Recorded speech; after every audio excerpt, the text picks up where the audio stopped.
Salut, c'est Simon. On est lundi 5 octobre, il y a une semaine, Joyce Echaquan a été tué. J'enregistre l'une après l'autre des capsules sur tous les livres que j'ai lus dans la dernière année par rapport aux enjeux autochtones. Je vous ai parlé de The Imaginary Indian de Daniel Francis. À un moment donné, il mentionne un auteur très important du 19e siècle allemand, Karl May. Je fréquente la culture germanophone depuis une quinzaine d'années maintenant et ça n'est pas nouveau que j'entendais parler de Karl May et surtout de Winnetou. Winnetou est le personnage d'un Apache qui se retrouve notamment dans cette trilogie de romans de Karl May qui a fait l'objet d'adaptations, si bien que tous les Allemands connaissent Winnetou. Si ça se trouve, Karl May est l'auteur allemand le plus prolifique. Beaucoup de ses livres sont considérés comme des livres pour jeunesse, pour des petits garçons, beaucoup de livres d'aventure. C'est un des auteurs qui a eu le plus d'exemplaires vendus. Comme j'ai vu le nom de Karl May cité dans The Imaginary Indian, comme j'avais les deux premiers tomes de la trilogie Winnetou dans les livres que la grand-maman de mon copain nous a laissés, je suis allé chercher le troisième et j'ai lu donc les 3 livres de Winnetou.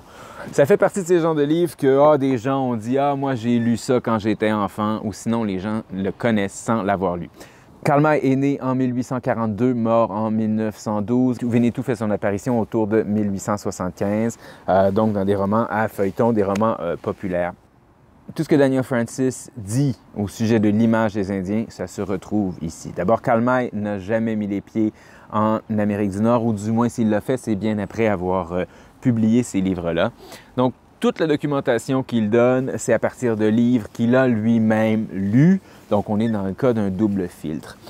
Ici, Winnetou et tous les Indiens qu'on a ici, tous les Sioux, les Apaches, donc ça se passe dans la Sierra Nevada, dans l'ouest des États-Unis. Tout ce qui est donné là-dedans, c'est basé sur des témoignages qui eux-mêmes sont peut-être de premier ordre. Le narrateur, Old Shatterhand, ça nous prend 75 pages avant de découvrir son nom. Il est lui-même de descendance allemande, il s'appelle Karl, donc il y a une tendance à faire croire au lecteur que le narrateur, c'est véritablement Karl May lui-même. Il est absolument merveilleux d'abord, il a une super éducation, il est fort, il vise avec l'arme qu'il ne connaît pas, le premier coup il touche, il est capable d'attraper un cheval sauvage, il est absolument parfait. Et puis, il est précepteur en allemand dans une famille, je crois à Saint-Louis, et quelqu'un lui dit « Non, mais toi, tu dois aller être arpenteur pour le tracé du chemin de fer dans l'Ouest. » Ah, ça tombe bien, l'arpentage était sa spécialité à l'école, sa matière favorite, il est expert là aussi, il est recruté et il s'en va donc avec un groupe dans l'Ouest du continent pour arpenter pour un tracé de chemin de fer. Et c'est là qu'il fait la rencontre de Winnetou. Parce que Winnetou, son père, est un ancien, un homme qui sert un peu d'homme spirituel et de professeur à leur village, qui est aussi d'origine allemande, arrivent et disent au groupe de Blancs de s'en aller de là, c'est leur territoire, ils n'ont pas à faire de l'arpentage pour faire passer le chemin de fer. Et il y a une personne du groupe de Old Shatterhand qui tue le vieux sage, le vieux professeur. Et là, commence la guerre.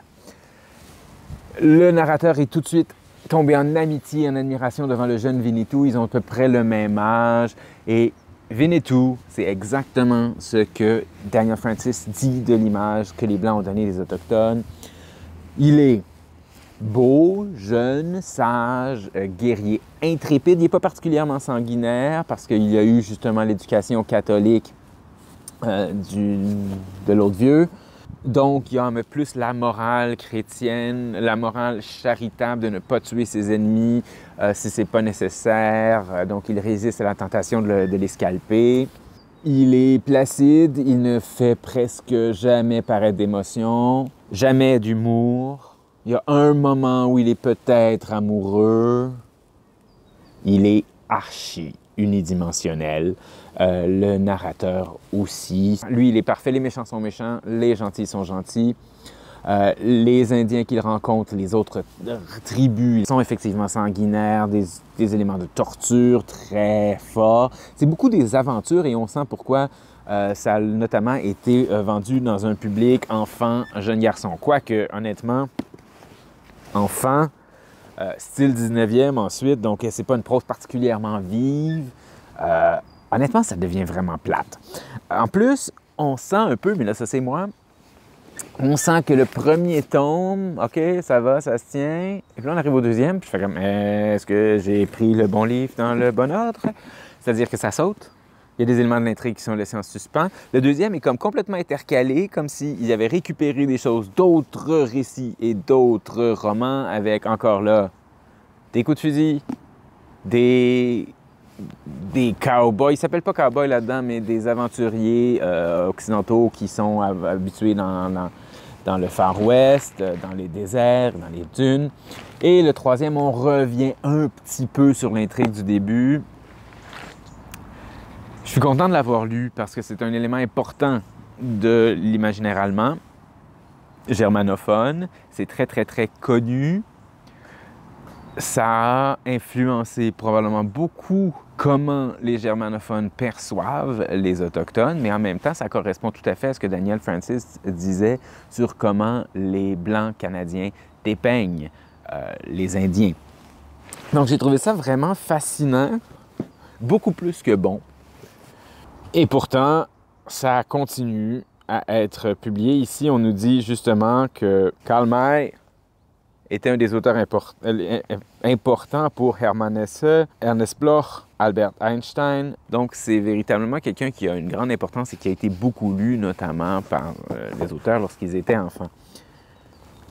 Je ne relirai pas Winnetou, mais ça fait partie des lectures que je suis content d'avoir lues parce que ça fait partie d'une culture universelle. Je suis content de l'avoir et je suis capable de dire que non, j'ai pas aimé ça.